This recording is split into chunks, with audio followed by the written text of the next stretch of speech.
Et si je te disais que les personnes les plus heureuses et les plus stables ne choisissent pas leur partenaire par amour, mais par stratégie?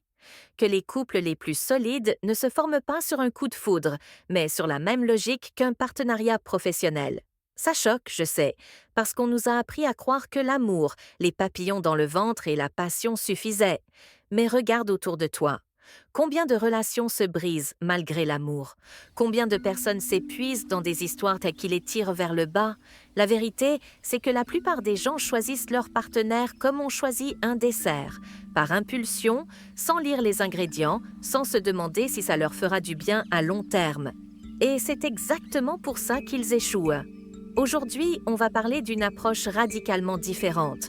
Une approche qui peut sembler froide, mais qui est en réalité la plus humaine qui soit. Parce qu'elle repose sur une idée simple, l'amour ne suffit pas. 1. L'idée qui dérange. C'est dur à entendre, mais l'amour ne suffit pas. La chimie ne suffit pas. Et les bonnes intentions non plus. Une relation durable, épanouie et équilibrée demande les mêmes qualités qu'un partenariat d'affaires. Clarté, évaluation, objectifs communs, communication transparente et courage de se retirer quand ça ne fonctionne plus. La plupart des gens vivent leur relation en espérant que ça marchera, un peu comme un entrepreneur qui lancerait une société sans business plan. C'est beau, c'est romantique, mais c'est voué à l'échec. 2. La fiche de poste sentimentale. Imagine que tu sois une chef d'entreprise. Tu veux embaucher quelqu'un pour un poste essentiel dans ta vie, ton futur partenaire. Tu ne recruterais pas sans savoir ce que tu cherches, n'est-ce pas? Pourtant, c'est exactement ce que font la majorité des gens. Ils croisent quelqu'un, ressentent une attirance et se lancent tête baissée, sans se demander si cette personne partage vraiment leurs valeurs, leurs ambitions ou même leur manière d'aimer. Un partenariat de vie, c'est bien plus qu'un feeling. C'est une alliance stratégique entre deux êtres qui avancent dans la même direction. Alors, avant de chercher quelqu'un, pose-toi cette question. Quel rôle cette personne va-t-elle jouer dans ma vie? Pas dans un sens utilitaire, mais dans le sens « qu'est-ce que nous allons construire ensemble ?» Troisième chimie contre compatibilité. Il faut faire la différence entre la chimie, qui crée l'attirance, et la compatibilité, qui crée la stabilité. La chimie, c'est électrisant. La compatibilité, c'est apaisant. Tu peux avoir une alchimie incroyable avec quelqu'un qui te rendra profondément malheureuse. Mais tu ne pourras jamais avoir une relation saine avec quelqu'un dont les valeurs fondamentales s'opposent aux tiennes. Les couples qui durent ne sont pas ceux qui ont la plus belle passion. Ce sont ceux qui ont la meilleure stratégie émotionnelle. 4. Les non négociables. Voici une idée qui change tout. Rédige une liste de non négociables. Pas des caprices, pas des préférences superficielles. Des critères fondamentaux que tu ne sacrifieras pour personne, peu importe la beauté, le charme ou la passion. Des exemples, vouloir ou non des enfants, le rapport à l'argent, la vision du couple, de la fidélité, du partage, la communication pendant les conflits, les priorités de vie. Ce n'est pas être froide, c'est être lucide, c'est respecter ton temps et celui de l'autre. Ce qui est vraiment cruel, c'est de bâtir une relation entière sur un mensonge qu'on sentait dès le départ. 5. L'évaluation avant la promotion. Dans le monde professionnel, on observe les gens avant de leur donner des responsabilités. Pourquoi ne pas faire pareil en amour? Quand tu rencontres quelqu'un, tu ne connais qu'une version marketing d'eux-mêmes. La meilleure version, leur entretien d'embauche. Mais la vraie personnalité, elle, n'apparaît qu'avec le temps, le stress et les désaccords. C'est pourquoi il faut toujours un temps d'observation réel avant de s'engager. Regarde, comment cette personne traite les serveurs, les proches, les inconnus. Comment réagit-elle face à la frustration, au conflit, à la déception? Comment gère-t-elle son argent, son emploi du temps, ses responsabilités? Et surtout, est-ce que ses actes suivent ses paroles? C'est ce qu'on appelle une période d'essai sentimental.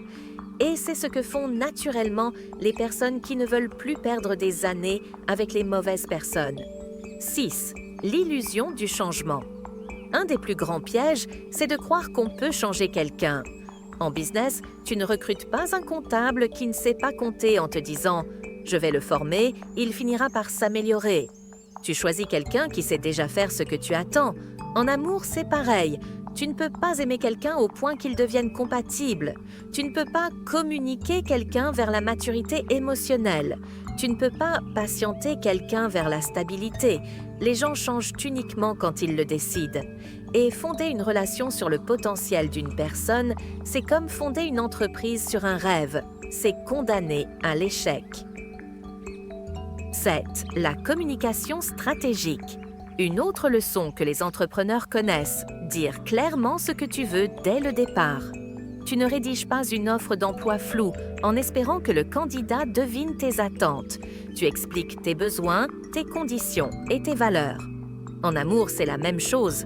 Beaucoup de femmes n'osent pas exprimer leurs besoins par peur de faire fuir. Résultat, elles se taisent, elles s'adaptent et finissent frustrées dans une relation qui ne leur correspond pas. Mais voici la vérité. Si ta clarté fait fuir quelqu'un, c'est que cette personne n'était pas faite pour toi. Tu ne perds rien à être honnête. Tu gagnes du temps, de la paix et du respect. 8. Le piège de la rareté. Beaucoup restent dans des relations médiocres parce qu'ils croient qu'ils n'auront pas mieux. C'est ce qu'on appelle le syndrome du manque. En business, tu sais qu'il existe toujours plusieurs candidats potentiels pour un poste. Tu ne prends pas le premier venu, tu choisis le bon. Mais en amour, cette logique disparaît. On croit que c'est notre seule chance. Alors on s'accroche, même quand ça ne marche plus. Le problème, c'est que cette peur te pousse à accepter l'inacceptable. Tu fermes les yeux sur les incohérences, tu excuses les comportements toxiques, tu t'oublies. L'amour n'est pas rare. Ce qui est rare, c'est la lucidité. 9. Les bonnes questions à poser. Les relations solides naissent des bonnes conversations. Voici quelques questions que peu de gens osent poser, mais qui révèlent tout. Comment gères-tu le conflit? Quelle est ta relation à l'argent? Comment imagines-tu ta vie dans 10 ans? Quelle place occupent la famille et les amis dans ta vie? Comment exprimes-tu ton affection au quotidien? Ces questions ne sont pas romantiques, mais elles sont révélatrices. Elles filtrent naturellement ceux qui ne sont pas compatibles avec toi. 10. Savoir couper les pertes. L'un des plus grands signes de maturité, c'est de savoir quand partir. Dans le monde des affaires, on appelle ça la logique du sunk cost, le coût irrécupérable. Ce que tu as investi est perdu, quoi que tu fasses. La seule question qui compte, c'est « est-ce que continuer t'avance ou te détruit ?» En amour, beaucoup restent pour ne pas gâcher ce qu'ils ont déjà vécu. Mais c'est justement en restant que tu gâches encore plus. Couper court, ce n'est pas être sans cœur, c'est être lucide, c'est choisir de préserver ton avenir plutôt que de t'accrocher à ton passé. 11. La méthode lucide. Alors comment appliquer tout ça? Observe les comportements, pas les promesses. Évalue les schémas sur plusieurs mois, pas sur quelques rendez-vous. Sois honnête sur tes besoins, même si ça dérange.